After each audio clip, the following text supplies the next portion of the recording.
Hello बच्चों, welcome to my YouTube channel. और आज हम करेंगे कक्षा 10 विज्ञान की वर्कशीट नंबर 33 जो आपकी 18/9 की वर्कशीट है। इसमें हम कर रहे हैं अधातु और धातुओं के बारे में। आज हम करने वाले हैं अम्ल के साथ धातुओं की अभिक्रिया। ठीक है, अम्ल के साथ यानी कि एसिड के साथ धातु जो है वो कैसे अभिक्रिया करते हैं वो देखेंगे। तो धातु को जब भी तनु अम्ल क्या होता है, दो तरह के अम्ल हमारे पास होते हैं। एक तो वो होता है जिसमें पानी ज़्यादा होता है और अम्ल कम होता है, और दूसरा जो होता है जिसमें जो है वो अम्ल ज़्यादा होता है और पानी कम होता है। तो तनु अम्ल जो है वो है जिसके अंदर पानी ज़्यादा होता है और अम्ल कम होता है। ठीक है, जिसको इंग्लिश में डाइल्यूट बोलते हैं। ठीक है, तो धातुएं तनु अम्ल के साथ अभिक्रिया कर लवण और हाइड्रोजन गैस प्रदान करती है। जैसे सोडियम को 2 HCl के साथ हाइड्रोक्लोरिक एसिड के साथ जब रिएक्शन करवाई गई तो 2 NaCl + H2 बन गया। वैसे जिंक की जस्ता जिसको बोलते हैं उसकी रिएक्शन अभिक्रिया 2 HCl के साथ करवाई गई तो हमारे पास क्या आ गया, ZnCl2 + H2 गैस। हमेशा क्या निकलती है, हाइड्रोजन गैस। कॉपर जो है ना वो तनु HCl के साथ कोई अभिक्रिया नहीं करता। नीचे आपको प्रयोग नलियां दिख रही हैं, इसमें हमने कॉपर डाला है HCl के अंदर। ठीक है, इसमें हमने जस्ता डाला है, जिंक डाली है, और इसके अंदर हमने मैग्नीशियम डाली है। तो जो जिंक और वाला है उसके अंदर से क्या निकलेगी, हाइड्रोजन गैस निकलेगी। और मैग्नीशियम की बात अगर हम करते हैं ना तो मैग्नीशियम इसके साथ ज़्यादा रिएक्ट नहीं करता। मैग्नीशियम नाइट्रिक एसिड के साथ रिएक्ट करता है जिसको हम HNO3 से लिखते हैं। ये देखो, ठीक है, जब धातुएं नाइट्रिक अम्ल के साथ अभिक्रिया करती हैं तब हाइड्रोजन गैस उत्सर्जित नहीं होती। देखो, जब हाइड्रोक्लोरिक एसिड के साथ करेगी, हाइड्रो आ रहा है ना जहाँ पे, जब हाइड्रो आएगा तो H2 निकलेगा। ठीक है, और जब नाइट्रो आ गया तो नाइट्रोजन निकलेगी। ठीक है, ये चीज़ याद रखना। क्लियर?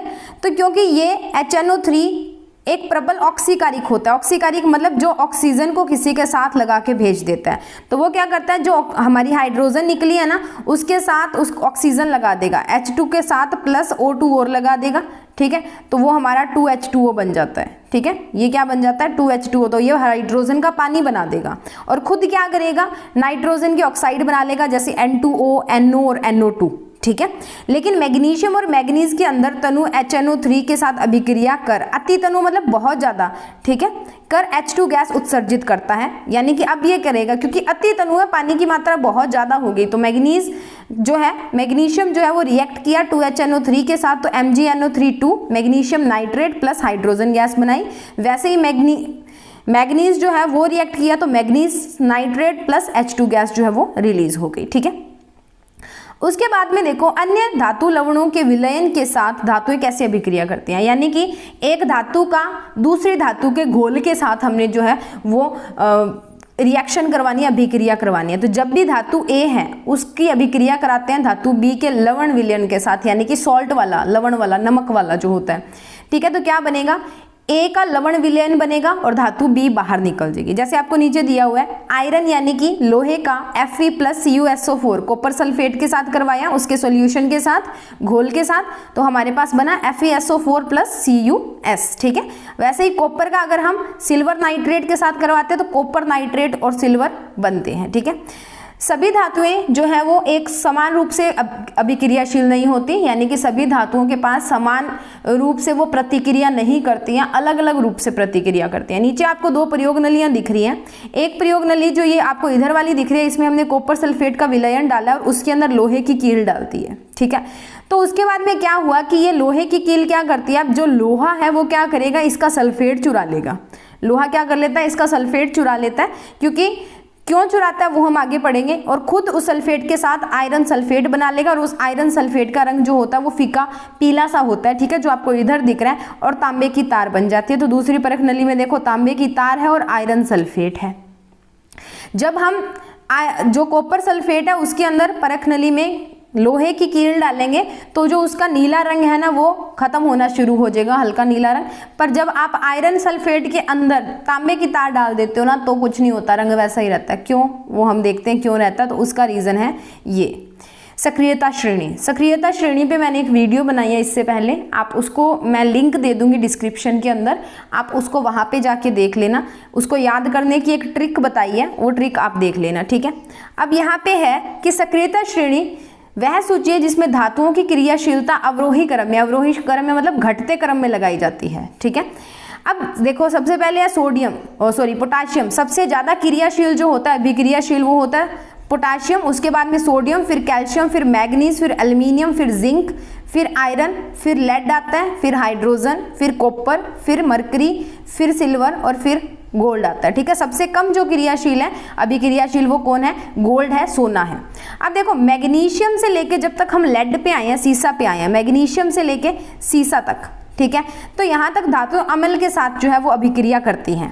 कॉपर से लेके सोने तक क्या होता है कि ये जो क्रियाएं होती हैं ये नॉर्मल कंडीशंस के ऊपर, सामान्य परिस्थितियों में अभिक्रिया नहीं करती। इनकी क्रिया करवाने के लिए जो परिस्थितियां उनको बदलना पड़ता है। जैसे सोने के गहने हम पहनते हैं, अगर वो हवा के साथ रिएक्ट करते तो वो सोने का ऑक्साइड बना लेते हैं, पर ऐसा तो कुछ नहीं बनता ना। ऑक्साइड बनता तो या तो रंग बदल जाता उसका, या उसकी जो स्थिति है वो बदल जाती, पर कुछ भी नहीं बदलता ना चांदी के गहनों का ज़्यादा बदलता है।